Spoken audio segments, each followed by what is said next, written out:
So I just want to say that what has been presented is actually literally quite, we have also seen from 2013, 14, 15, similar kind of trends.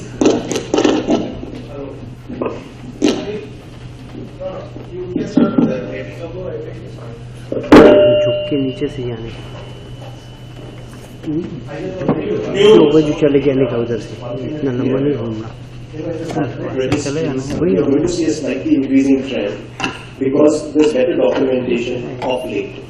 So the satellite registry data might just be, that thing about the increasing trend. I agree. But if you look at the last slide which you said in the summary, a lot of the things we would not be agreeing upon. Will not be agreeing upon. Like mouth cancer rates in the summary, rates have decreased and you are seeing more microscopic disease than, why is it so skewed? Microscope and then you are seeing metastatic disease in less. I think the diagnosis is based on the new community detection, what is going on. Microscopy means this histological proof of cancer. Okay, sometimes you get only DCO, that death certificate only, showing that this is a head and neck cancer. And the second thing is, what we see in clinical practice is quite different from urban data. Because this is residential population within these areas, not people who are traveling all over for treatment. So it's not a hospital-based register, it's a home-based, population-based. Yeah. Okay, so we've had the data from the Mumbai cancer registries, and all of us practice, we have patients who not only come from Mumbai, but from all over the country. So the first question is, knowing that the cancer incidence across the country is more or less a flat line, we've just had a shift in the types of cancers that we get. Now let me ask the head and neck specialist, do you feel in your practice or looking at data, the overall incidence of head and neck cancers is increasing, decreasing, or is it static? Obviously increasing. We are all in business because head and neck cancer is increasing. No, but they're coming to you because you're more brilliant than other guys. So, you need to clarify. No, I think overall thank you. And we know that the incidence is definitely increasing. It's 40%. The number of patients coming to us, the number of patients registered between 77,000 to a lakh per year. So there is data which shows that what is changing probably is you are seeing more of tongue. If you actually when you look at oral cavity, we are all bunching oral cavity together. Now you are separating buccal mucosa and tongue. You are seeing more of tongue than of buccal mucosa. We are not seeing so much of HPV. I don't know in my case. So yeah, please. The incidence again is a bit misleading because what you are seeing is increase in population. So you see large numbers which you consider incidence, but it may not be actually increasing when you actually look at the ARs. Yeah, so that's what it is. Dr. Kulkarni? No, myself Dr. Kamble. Sorry, Dr. Kamble, sorry. Actually, in our place, I'm working in this electrical department since 1976, but I am seeing the advanced stage cancers are more coming up now as compared to earlier years. Maybe I think this, maybe most of the patients in our region, Vidarbha region, probably they are going to quacks.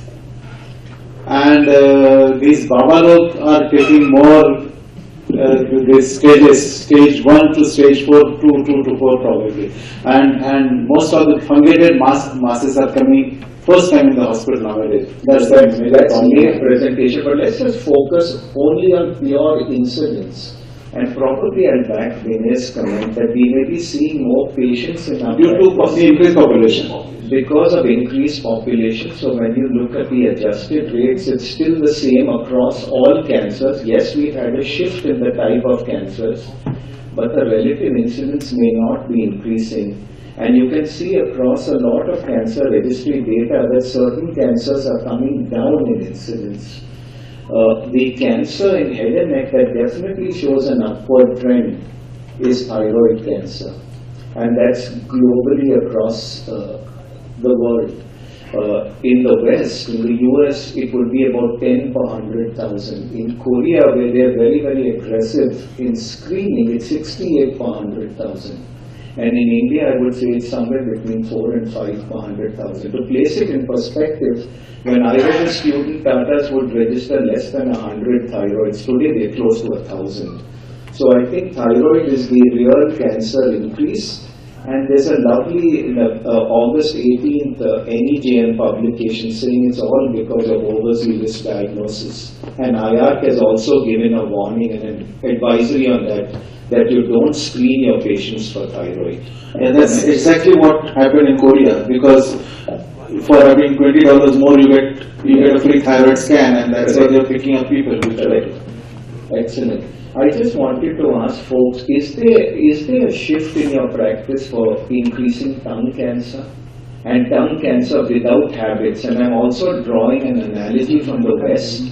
If you look at SEER data, white Caucasian females have a higher incidence of tongue cancer without habits. And you see similar trends even in the Middle East. So I just wanted to ask any of you all, if you all have seen that kind of practice, at least at our hospital, we see more of tongues, but that could be a referral bias because we are more aggressive operating, more aggressive putting in flaps. But I just wanted to know from the practice and from registry. So we have seen more tongues, Anil, and more in females, what you're saying. And we used to automatically ask this question, what do you do? Do you smoke? Do you have supari or this? And an increasing number of patients are telling us that we don't have habits. So last, how many of you all see the HPV epidemic of the West? So again, for those of you all uninitiated in head and neck, if you look at head and neck cancers in the West, there's a downward trend. Except HPV positive cancers, there's an upward slope. And I just want to know whether we have that kind of an epidemic in our country. No, we could not find that HPV, but actually Nagpur is leading in tongue cancer in almost all cancer diseases. So I wouldn't call it an epidemic, but we do see HPV-associated cancer, especially from the oropharynx and from the tonsillar region. They come few and far in between, but I don't call it an epidemic, but they're there. Maybe 1 in every 100 cases I'm seeing HPV-associated oropharyngeal, typically of the oropharynx. So are you doing for all oropharynx HPV? Yes, sir. So not all. Only when it has a typical basaloid, you can catch in HPV cancer when you look at it. So when we see that, then we do a P16 and a HPV PCR, both. Satish, you want to make Coming to your question regarding incidence of oral tongue in non-smokers in my practice, I have seen a lot of female patients who have, especially in Jains, because of starvation, probably having tongue cancers, and also diabetic patients with a dental ulcer, it turned out to be cancerous. Yeah, so those are different etiologies, but again, let me tell you, we've done a couple of studies at our hospital and looking at data across the country, we don't see the HPV epidemic of the West, where they see a typical young patient, no habits, with a small oropharyngeal lesion. You get very classical cystic metastasis, and as rightly said, you see a basaloid variant of squamous cell carcinoma. We hardly see those kind of patients. I think Vedang, if he's around, has done a study in our subset of patients, oropharynx and hypopharynx. We have a 20 to 25% HPV positive. But these are all with tobacco, so you very rarely see no tobacco. So really what we see in the West on trends, we are not seeing in head and neck across our country. Prevention. I put up a list of all possible things that we could do for prevention. Comments. Pankaj made some very compelling things about three legislations that have come into our country. But really our tobacco consumption decreasing. Is the incidence, is it reflecting in decreased incidence of cancer? Comments from anyone? So, I think the dentist has joined us. Oh, lovely. Sure, not an issue. Come on. Yeah, there's a chair there for you. Thank you. If you want, you can start making a comment from there, otherwise Dhairyasheel can make a comment. Supreeta, you can comment. Maybe the second point, I put a question mark there. Whether we should ban it or... No, I was... Good diet. Excellent. Any other comments? No. Tobacco definitely increasing.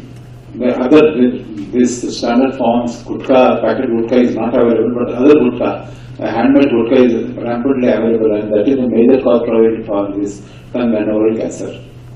So while I kind of back the move of banning things, I have two serious concerns. One is to see that it is really implemented. So we might bring legislation, but we may not be able to implement it. And second is alternate forms of tobacco use. So if you ban the chewed gutka, we must show a decrease in the alternate forms, thus reflecting on lower incidence of head and neck cancer. While pictorial warnings, and Pankaj again, I don't know if he's around, he's not here.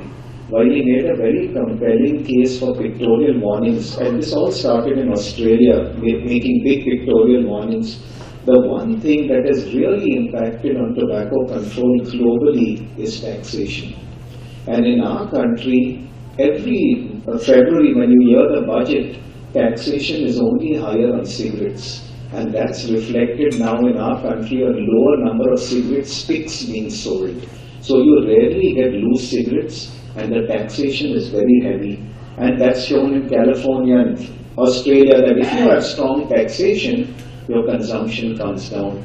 Unfortunately, in our country, we chew and we smoke the bidi, and both come under small scale industry. We don't have taxation and we don't have quality. And I think we need to empower people to have stronger legislation on these two sectors to really finally impact on how head and neck cancer trends change in our country. Sorry, my comment here is you're right. I think we need to also look at smokeless tobacco in a very big way, apart from weed, because that is the most significant cause of oral cancer.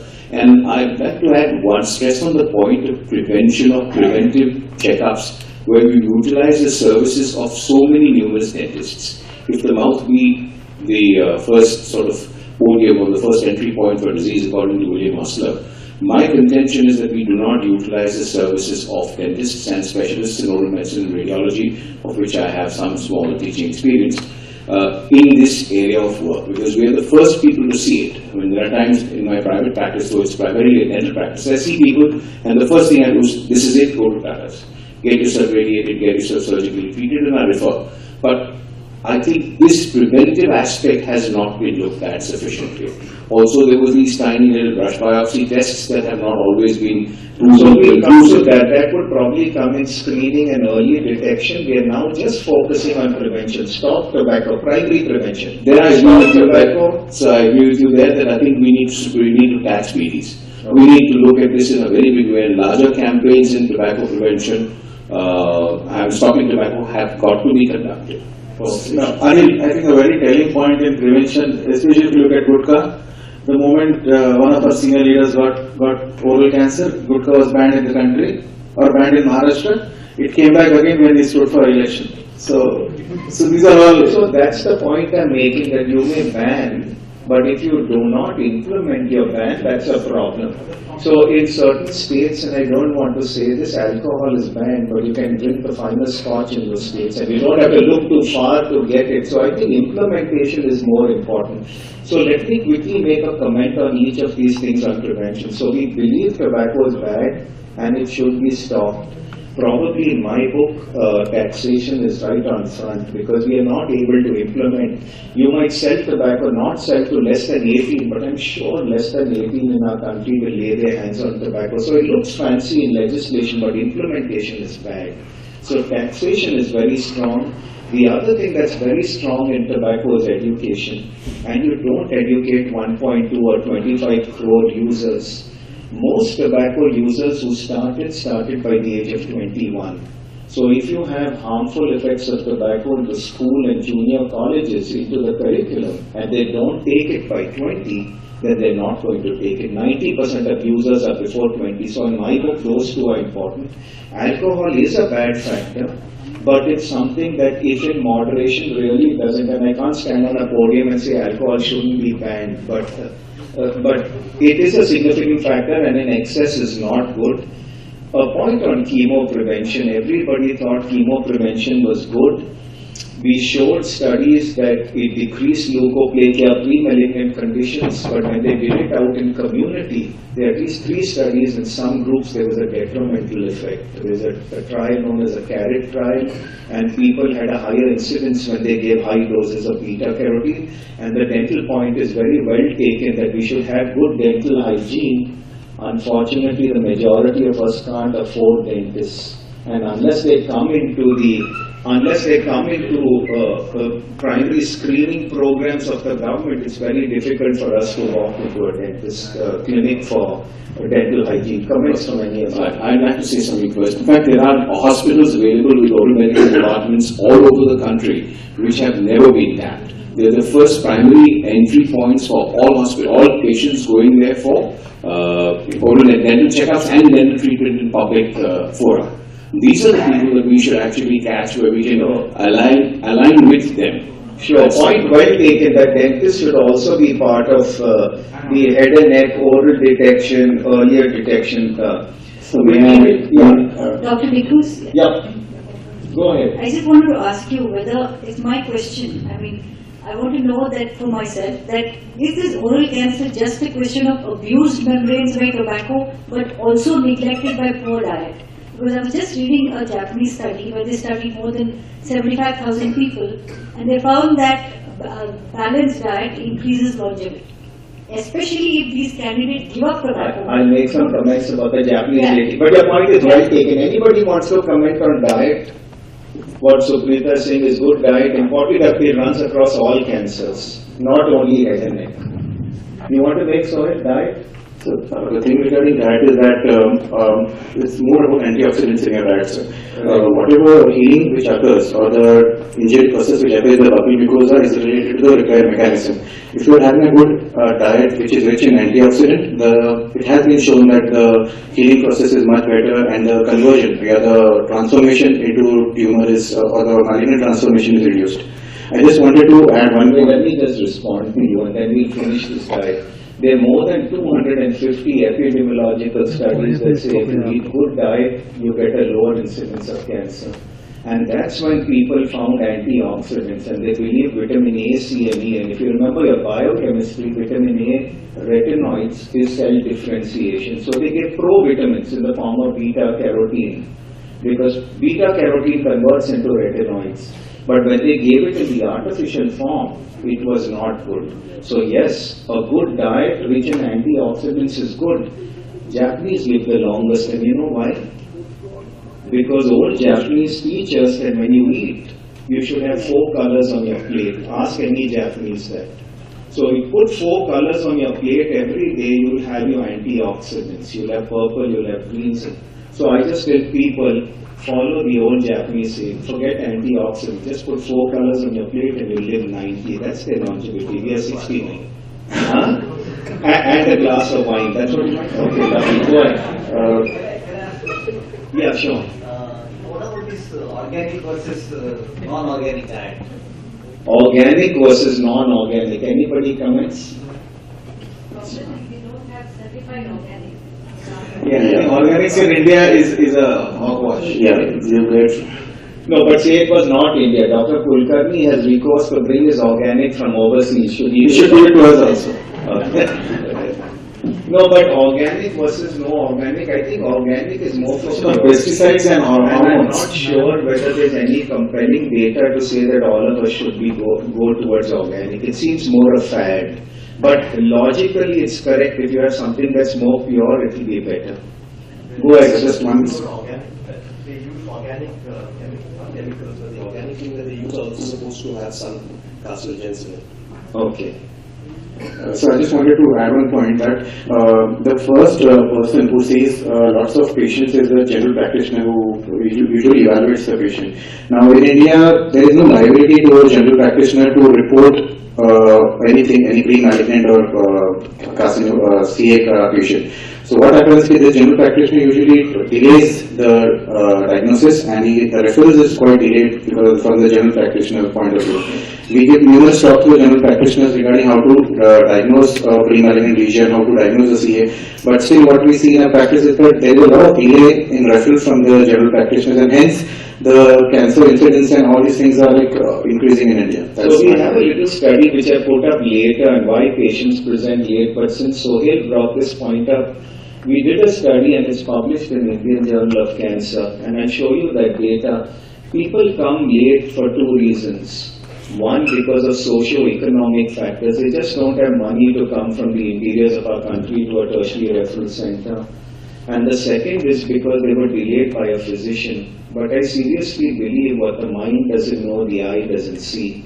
So while it's nice on the stage to say that the general practitioner should see, but when he looks in the mouth and he sees a cancer, unless it's through the cheek, he doesn't think there's anything wrong. And that's the reason why people come late. And I think we have to get that into the curriculum. People are making efforts to get cancer into the basic MBBS curriculum so that people know more. So I agree, your point's well taken. I mean, it has come into the basic MBBS curriculum, obviously. Yeah. But primary prevention, all those issues are not. We are seeing, we all had maybe 20-30% of malignancy in undergraduate and maybe 50% in postgraduate exams research. But ultimately, good examinations or picking up or prevention was probably never done. But probably we did attend preventive medicine. But the majority of patients of head neck cancers are from the middle and the lower middle income or the poor category. So the patient, they go to a doctor who charges him 10 rupees, 50 rupees. These are the people who don't refer the patients. But maybe the poor man didn't diagnose it, my friend. Yes, that's right. If he did, or he put him on anti-tuberculous treatment Yes. to make the 10 again. Who knows? Yes. But those are socio-economic factors difficult for us to answer. Yes. But I agree with you that if they see, they should refer faster. Early detection, I've again put up 5 points. Just one more point about the diet. I think we've not touched on. We see a lot of pure vegetarians, severely anemic, coming with post-cricoid and laryngeal cancers and hypopharyngeal cancers. And coming from good families, I'm not talking of deprived families where they cannot get good dietary support. I'm talking of within the city of Bombay. I mean, because I work in a hospital where I generally get people from the better or more affluent sections of the society. It doesn't explain, because when you see a Jain lady sitting next to me whose husband has been killed in the city of Bombay, coming with a hypopharyngeal and post-cricoid, so I think the diet is definitely important. And you find most of them are anemic. When you do their B12 and folic acid and other levels, you find they have low. So it's over a period of time where I think the diet is very important. I mean, well taken, but a little paradoxical to have a Jain lady whose husband is a builder and be anemic. I see more on. Yeah. But anyway, on a serious note, they are many, so I don't think we need diet, fasting, all sorts Yeah. of, yes, I mean, they fast 3 days a week. But for head and neck anemia, basically is the pernicious type that has the Kelly-Patterson syndrome and then the post-cricoid, and that has a different kind of etiopathogenesis.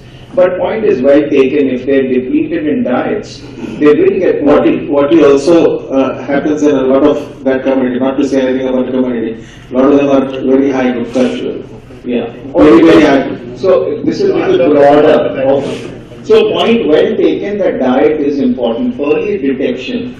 Should we screen population, since head and neck is our problem? Everybody walks into a GP, has a screening program. Every primary healthcare has that. Should we do opportunistic screening? Knowing Shankar Narayan's study, I'll just finish the 4 and then you make Shankar Narayan's study that only people with tobacco and alcohol were at a high. So we can then hone in our resources on people who are at high risk. What about the ancillary methods of diagnosis? Bring in brush cytology, do other things in the community, like you do a PAPS in cervix. And lastly, an interesting concept of mouth self-examination. We have it in breast, not proven, but the RCC Trivandrum, Bobby Matthews Group, 1995 BJC, good paper. 9,000 households, students went in, mouth self-examined, and they had a low incidence of cancer. So comments. So you can start. The first point is, I mean, the point earlier on that Dr. Suhail made with reference to GPs in primary care centers who are at sort of supposed lower end of the socio-economic strata must be taught good basic oral examination. Most times you stick your tongue out and you're worried more about the other symptoms and you set the other 10. Correct. But first good thing is good basic examination that will help them to catch the earliest ulcer. Second, if it is possible for dentists to be educated, because very often chronic irritation in the form of dental pathology and a misplaced molar, stuff like that, or a sharp edge somewhere is likely to cause a lot of trouble. Nobody wants to stress on the fact that less than 0.1% of buccal mucosa white patches do convert into malignancy at some point in time. As a result, wisdom teeth are often left alone because they don't hurt. And the buccal tissue is native to the human. So you don't really feel the discomfort and the induration. Point well taken about educating GPs and educating dentists. In one line, can you tell me how we'll do it? So conceptually, I agree with you. It sounds good. We must educate everybody. How are we going to do it? What are we going to do? I'm going to take this to the health minister, to the policy makers. If you give us, or we can come to some conclusion on how we're going to educate them. We should talk about it. The first thing, maybe a little elaborate conversation. I would say that we need to make it liable, so that's the most important thing. If you are not referring us any patient who is having that symptom to a trained person, there should be a liability with the general practitioner. What is happening in India is that they treat the patient for 2-3 months and then they refer. But misdiagnosis happens with everybody. And like we rightly said, if you have legislation, you have to implement it. You have legislation of banned tobacco and you're not able to implement. So who's going to prove that he sat on a... You're not reporting COX. You're okay. Let's not get into that aspect. It will get unwieldy. Just a quick comment about this, because ICS actually looks at when you got the patient, is it localized, is it local regionally advanced, or it's advanced? And we find that 50% are advanced, local regionally advanced or advanced. And that is only Bombay city, Greater Mumbai city. So we look at. So I think if I could say that the ancillary methods really have not proven to be of benefit, the brush cytology, busy light, toluene bloom, self-examination may be something that we can push in our country and probably educate the general practitioner, the dentist, at least in metropolitan Mumbai, to get patients in an earlier stage. Don't you think that self-examination thing went up higher because you started getting more awareness? Correct. Every time you are opening a mouth and examining a mouth, you are becoming more aware. And that's what happened in breast self-examination. Yeah, so it is. Yeah, it's basically awareness. So ultimately awareness is what is going to... You know, the unfortunate thing about self-examination amongst strong gudkha chewers and pan eaters, they've always got pan in the mouth, so everything looks red every morning. So it's very difficult for them to look at that white patch in between. I think we are discussing, I don't think GP's fault at all. Because if you have an ulcer in the mouth, GP will pick up at T1. Why from T1 to T4 you are living at home and coming at T4? Any human being has an ulcer in his mouth is aware something is wrong. So what is making them come late? I don't think it's GP or a physician. Primary said social solution around where we are unable to accept. Self-denial. They are coming to stage 4. stigma. From stage 1 to stage 4 doesn't have any overnight. Patient is living, no patient of mind. All patients when they come, ask them how long you been having, he said 5-6 months to ho gaya. But 5-6 months means he knows there is a problem. But the thing is, The social stigma associated with it. So I don't think that it's a primary physician or a GP or someone that he pick up a T1, which you will miss. But from T1 to T4, who is responsible? Social responsible. You will be responsible for your mouth. No, point. I understand you're making a strong statement, but a lot of people do not understand the implication of that little ulcer sitting in their mouth. And I think that's where the awareness comes. Who would want their jawbone removed if he or she knew coming to Dr. Mehul Bansari 6 months later would entail that? It's they're not aware, and I think the point from this slide we have to do is education.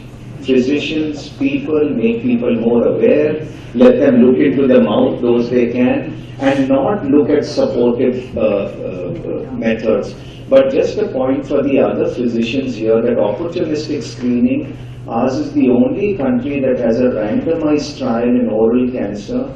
It was done in the state of Kerala. Dr. Shankar Narayan is the lead author. And they've showed that if you look into the mouth at 3 yearly intervals, 3 rounds, you have a lower mortality in high-risk individuals. So again, in your practice, even if you all are doing GI, and I can see the brain guys sitting, I can see the nuclear physicians at the back, everybody asks them to open their mouth. And I think if you all see a patch, particularly in a smoker, you all also have moral responsibility to send to a proper center. So while I agree with you that brush cytology is not very useful, it's also unfortunately been brushed away by the medical profession. And I make a strong point because I have used it for many years. I have detected maybe 2 or 3 cases of oral pre-cancer in brush cytology. The mechanism is not in here, and I know that it has enough false negatives, etc.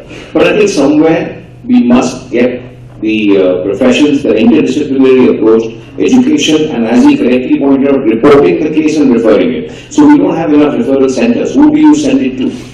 I don't get, even though I examined it, I'm an oral physician, I don't get cases for oral cancer unless people are aware. So awareness, education, and lectures, etc. are the only way to deal with. But again, while you make a case for brush cytology in your practice, we're talking a little more holistic and putting it across the nation. As of now, there's no robust data to put their use in general practice. So you might use it, it may be good in your hand, that's one off. But here it's about policy, telling people what to do. As of now, there's no robust data, and there is a meta-analysis to show that it doesn't work. So here is the study that we did to find out the cause of delay in seeking specialist care in advanced oral cancer. So we gave a prospective questionnaire-based study to about 200 patients who came to our hospital. And majority delayed the decision to visit a physician despite observing abnormal lesions. So it is self, the point that Mehul was making. And 50% reported a delayed diagnosis by the primary care physician to being referred to a tertiary care center. Again, Suhail's point. So it's a combination of two. And the average period or duration by which they came late was 7 months. So I guess both are problems beyond this panel. I think there will be more policy makers that need to read this slide and probably get patients in earlier stage. The last part of our discussion, and I can see people getting restless for lunch. Huh? Yeah, go ahead. Make that? Okay, okay. So we saw figures that were placed when Vinay spoke this morning, and also when the young girl presented, Ms. Shinde, when she presented the head and neck data, and we see that outcomes aren't improving in our country. So we see more cases, we still have outcomes less than in the West, and I think that's important that we need to see. And I'm showing you a slide that I use very often when I speak on global health and health economics, something that fascinates me now. This is health inequalities, where you live matters. And you can see all the cancers here listed, and this is supposed to show up in different colors, but I'll just make it very simple for you all. If you're in a low resource setting, your outcomes for cancer is much lower than if you are in a high resource setting. Stage for stage, center for center, it's just the resource setting that matters. So one of the reasons is socio-economic, and I put this up because that's something we cannot address. Any other reasons why we have this? Again, one of the reasons would be that even if they are not diagnosed and they come to a right center, there is a delay in taking therapy because of the overload on the treatment centers. Yeah, but that's with us. They could go elsewhere. They could go across the street. No, it's not happening. It's not happening. You mean we don't have enough treatment centers? We don't have enough treatment centers. We are getting treatment centers localized at certain places, and you have somebody from Jaunpur coming all the way to Bombay with a T2 tumor, and by the time he goes back or is not treated, so one point is well taken that we need treatment centers, more centers that are easily accessible to patients in the vicinity. So not only is your education to GPs and this should happen, your education to cancer treatment doctors also should happen. Okay, so I'm going to put up a very interesting study that we again did, and this is going for publication soon. We presented this, led by one of our registrars. We looked at close to 1,500 patients between March and April. And we looked at adherence to guidelines. We all believe if you have evidence-based guidelines, your outcomes are better. That's proven. We don't have. Now look at the country. We look at pre-treatment, we look at definite treatment, and we look at adjuvant treatment. This is in Tata's. This is in adherence in other centers. Now just focus on these two. Look at pre-treatment. Everybody investigates their patient well.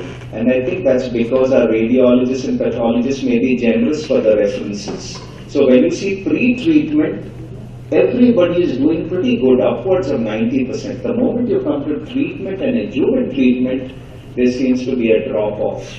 And that may be also reflecting on the outcomes finally on patients. So comments, radiologist, pre-treatment, and I just want to make a comment and then I'll show you this slide. So we have pathology and radiology very important for diagnosis and finally for prognosis and adjuvant treatment.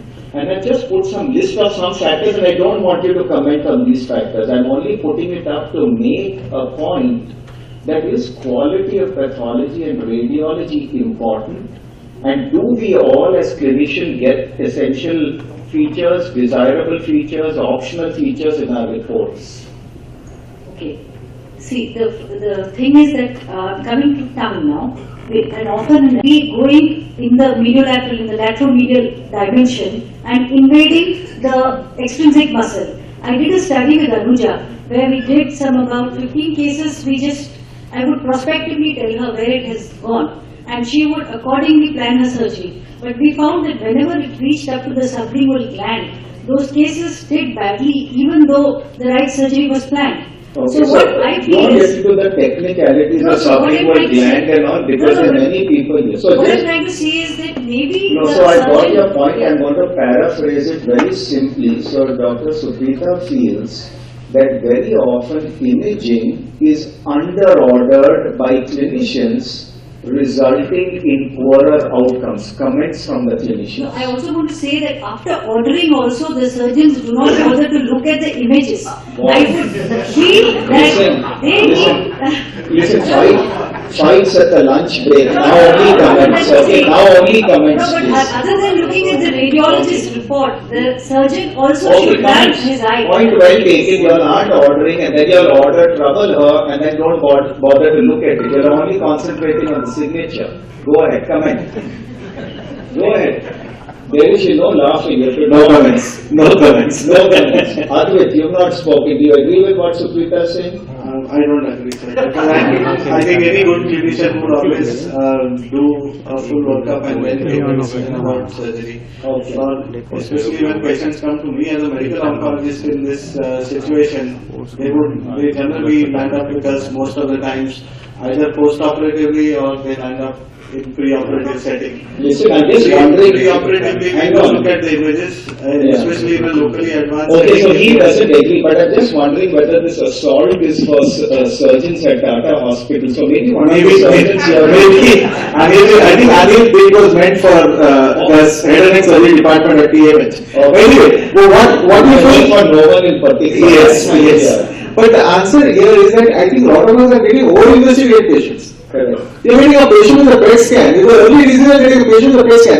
I think that also is something which is that's why I showed you that study upwards of 90%. But I think the point is well taken that you must tailor your treatment according and use as many methods as you can to accurately get the volume of The difference between the pre-treatment and treatment, the gap between the pre-treatment and treatment, because of the non-availability of treatment facilities for those patients who are already diagnosed stage, but waiting period for either surgery or for radiotherapy. That is the major. So let me again make a comment on the waiting period, and I'm telling you all guys with lot of practice with long waiting periods, in Scandinavian countries, if you keep a patient more than 3 weeks with you, you're liable by law for action. So you must send your patients out. I will support her.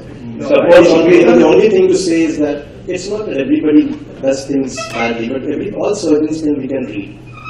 And it's our interpretation of images. Ideally, what should be done is that you're supposed to discuss it with the radiologist when you ask these things, which is actually not bad. So we may miss subtleties of what's happening. Very important. So that's the second point. So we've got waiting should be decreased. We should order the right investigations that Supreeta has made. I think Vinay makes a very compelling case for multidisciplinary care, joint clinics, tumor boards, again shown to improve outcomes. Any other comment? I absolutely agree with that, and I definitely agree with Vinay, although we are neighbors, so maybe we agree with each other. The point is that we as surgeons are not as well trained as radiologists to see the finer details of the MRIs and scans of them. So whenever I have a doubt, we do discuss it with our radiologists. We take the plates, or I ask one of my residents to take the plates, see it, they mark it for us, and show us where I felt that I have to suffer. So she's absolutely correct. I mean, surgeons are not well trained to look at because just 1 minute. But what I want to say is that it would be worthwhile for us to look at which cases have failed early, go back and look at the imaging, and try and identify what are the bad features, and maybe you can intensify treatment for those. Yeah, so not only radiology, you will also have to go back and look at pathology. I'm surprised Dr. Tanya is sitting so quiet. That may be more compelling. And also molecular. Just one more point on radiology. Yes, one more point. See, what happens in radiology is that everyone's got MRI machines, everyone's got CT scan machines, and they make all the parts. They don't even know what they're reporting sometimes. So there's a question about standardization of quality in the community, and that, when you have radiology, maybe a big lovely. So that was the point, but after her comment, then I'll make this comment. Nobody's talking about pathology. I feel after I was surgery, wondering why you said right. Absolutely. If you give chance, I'm just waiting. Of course. Just in the seat. Anyway, so pathology I feel is like a horoscope. Your entire management later on depends on pathology report. So we have to do a lot of efforts to see that each cancer report is complete. And for that you don't need to have a very experienced or talented people. We just have to make guidelines, and Dr. Dcruz we have already made for ICMR, tongue as well as larynx. But I feel for every common cancer there should be guidelines either by ICMR or by Cancer Society, national guidelines, and we have to see that they are strictly followed and constant upgrading of it. And you are showing this one of the same guideline for, and I am for synoptic format reports so that people don't miss anything. So what is required is the complete standard pathology report with essential criteria and maybe desirable or optimal criteria. And that can be easily done. No immunohistochemistry is required for that. No molecular pathology. Standard training. It is just consolidating the training in each cancer center or each hospital wherever cancer surgery is done. Go ahead. One point on pathology. I think one of the things we actually miss out is grossing. All the senior pathologists are very happy at reading, and the juniors, they leave the grossing very often to juniors, and the grossing is the problem, and that's where your cut margins go wrong. Correct. I always have a fight when I go into the frozen room. So Dr. Kane, point very well taken, except one small objection. You started saying you don't have to be brilliant. So I thought you don't have to be brilliant to be pathologist, but that's not it. You should just follow the synoptic report. So I was a little surprised what he was saying. Okay. So I think a point is well taken that you must have a synoptic reporting and check your boxes so that you know in both radiology and in pathology that the surgeon or the treating clinician for that matter has all information. I'm opening it to the floor. Comments. I see a lot of senior faculty. Dr. D'Souza, Mehul, please. Commented you should make standard reporting practice. I see you come out with a yearly book on some subjects, in which I don't find much information on radiology standard reporting and peripheral standard reporting. So next time also when you take some diseases, please put those things also in the standard reporting practice. Very good. So I'll just tell you, for those of you all who have not gone to the ICMR site, we've led two efforts, one in oral cavity, tongue, and in larynx. And if you just Google ICMR site, their guidelines, and I think Supreeta and Dr. Kane put a lot of efforts, and you all must kind of take that data out. You can maybe Xerox it and give it to your pathologist and give it to your radiologist, and you will get some of this is taken from there. And I think Dr. Kane should send it over to all pathologists in Mumbai at least. When the reporting, take this as a parameter report. Because I still believe that we do not get standard reporting from all pathologists. Sir, everybody is reporting now to a great extent on synoptic reporting.